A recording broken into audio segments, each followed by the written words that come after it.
دخترانی که به کورس میاین یا با می کارگاه ما کار میکنن سن سال نداره. بیشتر دختر خانمایی هستن که از مکتب و پانتون ماندن. اونا بیشتر رجوع میارن، بیشتر اونا را دوست دارن. هر طبقه که بیاین ما میپذیریم. منتها بیشتر شاگردایی که ما دارم فعلا از سن سالی هستن که از مکتب و پانتون ماندن. ما اونا را به کارگاه یعنی آموزش میدیم. و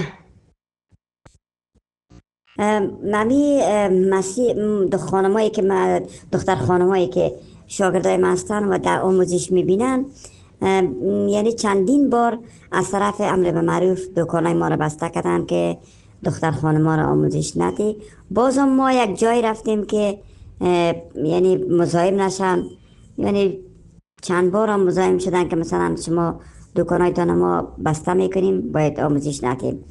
و یک سرویس ما چالش هایی که داریم، یکی که مزاحمت میکنن که یعنی دکانایتان رو بسته کنین، دومی که یک سرویس برای رفت برگشت برای خانما میخواستیم.